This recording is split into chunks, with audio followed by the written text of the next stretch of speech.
All right, hello everyone.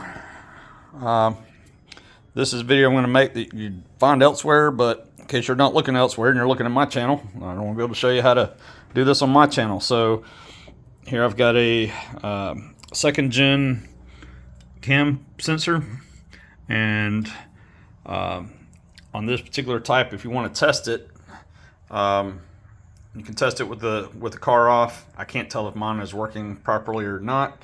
I'm getting a weak spark. I just recently got a new Dynatec Arc 2, and for whatever the reason, the car wants to have a no start. So I've either got a problem maybe with my cam sensor, maybe my crank sensor, I'm not sure. I've already tested out my coils, they're good. I've tested a bunch of other tests, so I'm trying to narrow it down. But this is just one of the tests I'm doing, is trying to test the cam sensor here. This is the 2GB style from 97 to 99. Okay, start with, if you're wanting to test it, first things first, you've got to test your wires. One of these, and of course I don't have them covered up at the moment, which is kind of making life easier for me. You're going to have one that's going to have a 12 volt signal, which is this red wire here. You can test this with a voltmeter. Just disconnect the wire here from the sensor, and you can test for the wires. But you're going to have one that's going to be a constant 12 volts. Then you'll have another that's going to be about, I think, 5 volts or whatever, which is my yellow one here.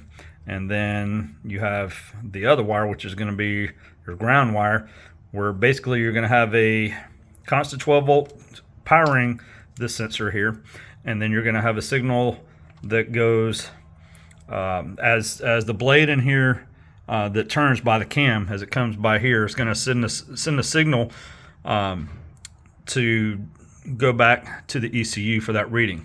Okay, so but basically what I'm doing, and what I did, I've got these little crimp connectors. Usually you want to back probe the connector here, get some paper clips down in there or something, but I can't get the paper clips down in there. So what I did, I've got these little vampire clamps that I clamped on there, and then I've stuck these blades down here. I'm going to pull these out, but I'm going to keep the vampire clamps on there because every now and then I have some stupid electrical issue where I'm having to test out. So I'm going to keep those on there, and I'll pull these little blades right here, and I've just got some paper clips stuck down in there. On the other one, so you're going to want to have to, one, let me back up. One, you're going to have one clamped on the one that's got the constant 5 volt signal there, and the other would be your ground.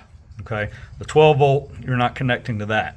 Okay, so what I've done, I've connected one to each except for the 12 volt, and I'm leaving that one alone. That's sending the power regardless. And then, so I've got the paper clip going to one, which is going to my positive lead on my meter, and then I've got the other here, which is going to my my ground. So what I'm doing, I'm sticking that in there, and all you're doing with your meter, once you got power to it, you should have right there at that 5 volts. Okay, simple test. All you're doing, put your something magnetic up against the sensor there, and it's magnetic, and as you should see, it should fluctuate. Now give me just a moment, I'm gonna get this in a better position here if I can. Bear with me, I got all this garbage in my way. But anyway, so you just put it up against it at the end of it there, and I think I lost my signal. Hold on, I'm sorry. Technical issues with the video. I'm going to fire the producer and the director and all that, so get a new one. But anyway, okay, so we're back to 5 volts. All I'm doing, putting my piece of metal up against it, it's dropping down, pull away, it goes back to 5 volts. Now I can't tell if the sensor is good or not because I'm putting against it and it drops down, but if I just barely move it, sometimes you see where it goes back up to 4 volts when I'm still touching it, so, or 5 volts I should say, right there at 5 volts anyway. So right now I'm still touching it. I haven't let off of it, I'm just moving it around a little bit, so I can't tell if it's actually bad. So right now I've got right at 5 volts, and I was still touching it like so. But anyway, that's how you test it. It should be fluctuating up or down. When you touch it, it should go down close to 0 volts, probably not completely 0, but close to it.